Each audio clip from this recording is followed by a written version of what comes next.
Boleh?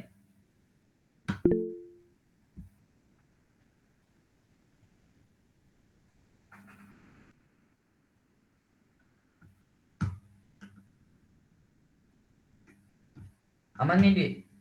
Resen.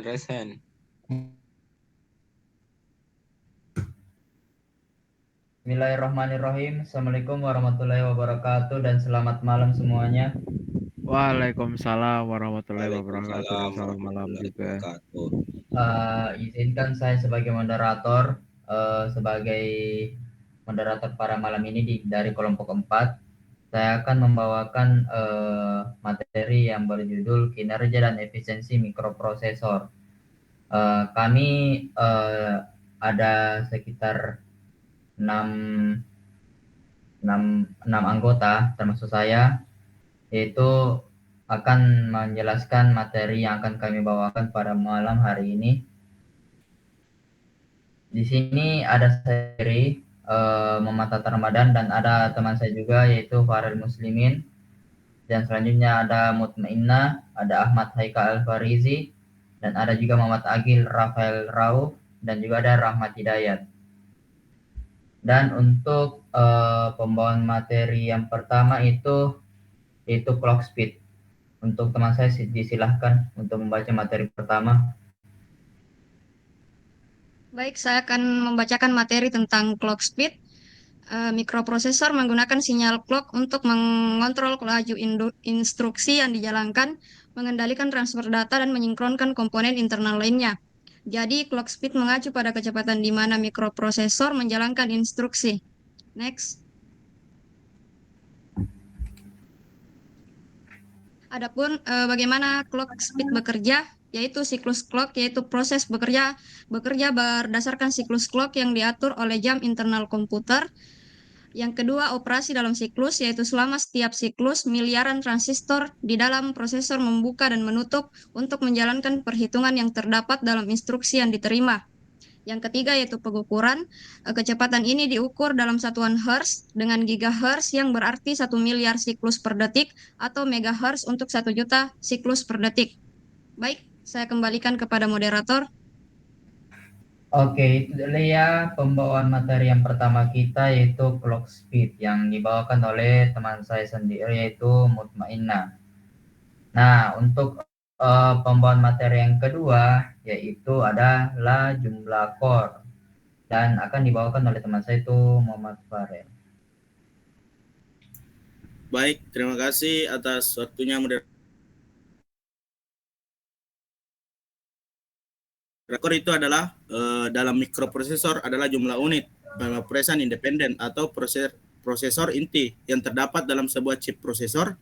Setiap core mampu mengeksekusi instruksi sendiri, sehingga semakin banyak core, semakin banyak tugas yang dapat diproses secara paralel.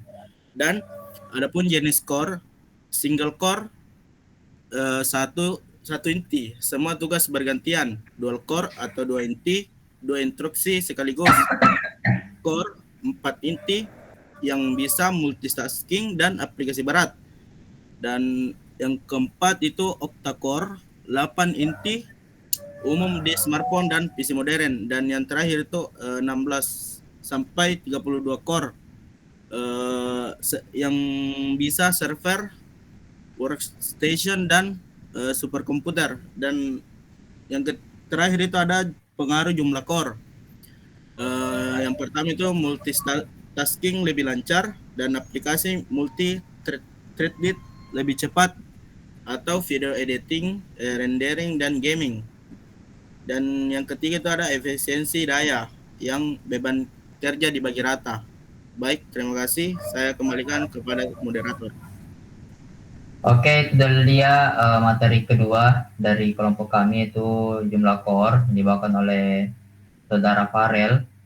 Dan untuk materi selanjutnya itu bernama change yang akan dibawakan oleh teman saya itu Agil. Silahkan untuk saudara Agil dibawakan materinya.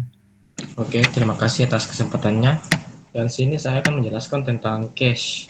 Nah, cache sendiri adalah memori kecil berkecepatan tinggi di dalam CPU yang menyimpan data dan instruksi yang sering digunakan. Dengan cache, CPU tidak perlu memakai RAM yang lebih lambat. Nah, cara kerja CPU sendiri yaitu mengecek cache terlebih dahulu. Jika ada data, maka langsung dipakai. Nah, jika tidak ada data sama sekali, maka data diambil dari RAM, lalu disimpan ke cache. Oke, next. Nah, fungsi cache sendiri dalam mikroprosesor ada 3, yaitu pertama mempercepat kinerja. Nah, dengan menyimpan data yang sering diakses, cache memungkinkan CPU bekerja lebih cepat karena waktu tunggu akses data berkurang drastis. Nah, yang kedua ada mengurangi akses memori utama. Nah, mengurangi beban pada RAM karena CPU tidak perlu terus-menerus mencari data di sana, karena sudah tersimpan di cache sebagai penyimpanan sementara. Nah, yang ketiga ada meningkatkan efisiensi. Nah, karena meminimalkan siklus clock yang terbuang dengan mengakses data, sehingga meningkatkan efisiensi dan responsivitas sistem. Oke, saya kembalikan ke moderator. Oke, itu dari pemaparan materi yang bagus dari Agil, itu cache. Dan materi selanjutnya itu yang akan kami bawakan adalah pipeline yang akan dibacakan oleh saudara Haikal. Silakan Haikal. Baik, terima kasih kesempatannya kepada moderator. Jadi langsung saja saya akan membacakan tentang pipeline. Pipeline adalah suatu cara yang digunakan untuk melakukan sejumlah kerja secara bersamaan, tetapi dalam tahap yang berbeda yang dialirkan secara berlanjut pada unit pemrosesan. Dengan cara ini, maka unit pemrosesan akan selalu bekerja. Teknik pipeline ini dapat diterapkan pada berbagai tingkatan dalam sistem komputer, bisa pada level yang tinggi, misalnya program aplikasi, sampai pada tingkat yang rendah, seperti pada instruksi yang dijalankan oleh mikroprosesor. Next. Nah, bagaimana sih cara kerjanya? Yang pertama itu ada pembagian tugas.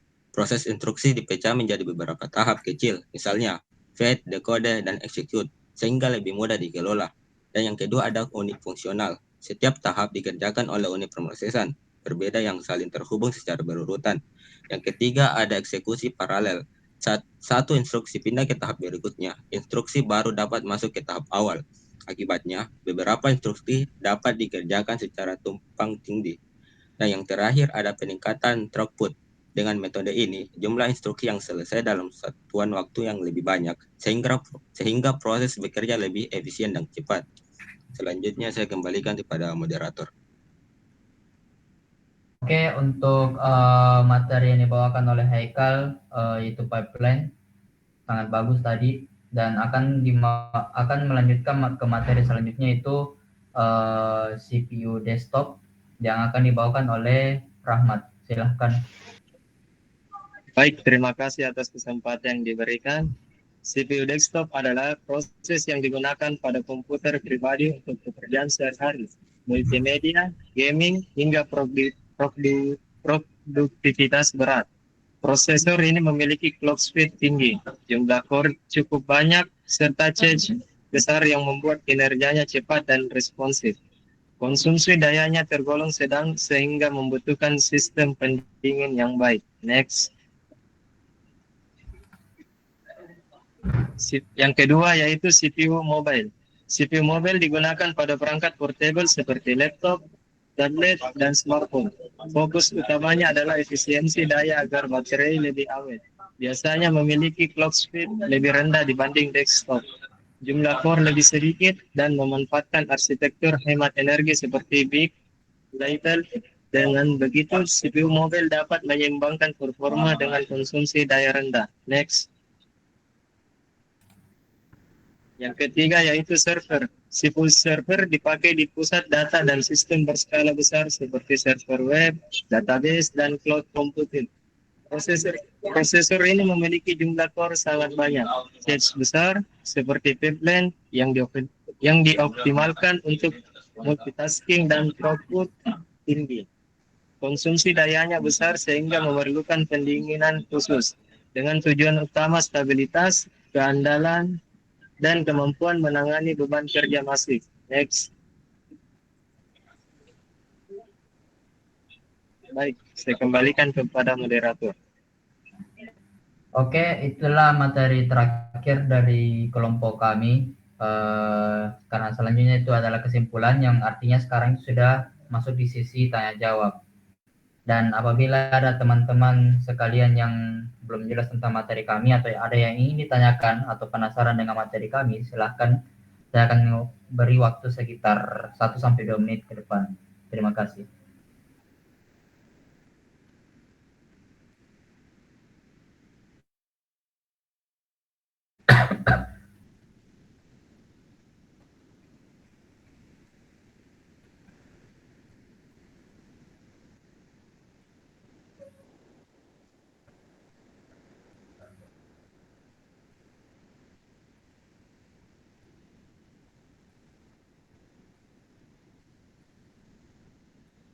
Oke, apabila tidak ada yang bertanya, mungkin langsung saja saya akan membacakan kesimpulan dari materi yang kami bawakan. Kinerja dan efisiensi mikroprosesor itu dipengaruhi oleh beberapa faktor utama. Yang pertama itu clock speed, yang kedua jumlah core, ada cache, dan juga pipeline, yang dibacakan oleh teman-teman saya sebelumnya. Nah, clock speed itu menentukan kecepatan eksekusi instruksi. Jumlah core berperan dalam kemampuan multitasking dan pemrosesan paralel. Dan cache juga itu sangat mempercepat akses data yang sering kalian gunakan. Sedangkan pipeline memungkinkan eksekusi instruksi lebih efisien melalui pembagian tahap kerja. Nah, selain itu, perbandingan antara CPU desktop, CPU mobile, dan juga CPU server yang dibacakan oleh Saudara Rahmat itu sangat menunjukkan bahwa setiap jenis prosesor memiliki fokus yang berbeda. Nah, contoh dari CPU desktop itu menekankan performa yang tinggi, fleksibilitas, dan untuk kebutuhan personal maupun profesional. Nah, sedangkan mobile mengutamakan efisiensi daya agar sesuai untuk portable. Dan yang terakhir itu server, dirancang untuk multitasking masif, stabilitas, serta keandalan dalam skala besar. Nah, dengan demikian pemilihan dan desain mikroprosesor sangat bergantung pada penggunanya. Pemahaman aspek kinerja dan efisiensi ini penting agar penggunaan prosesor sesuai dengan kebutuhan, baik untuk perangkat, personal, portable, maupun sistem berskala besar. Mungkin sekian untuk kesimpulannya. Kami dari kelompok 4, kami akan menutup pada malam ini. Sekian dan terima kasih. Wabillahi taufiq wal hidayah. Wassalamualaikum warahmatullahi wabarakatuh. Waalaikumsalam warahmatullahi wabarakatuh. Ya,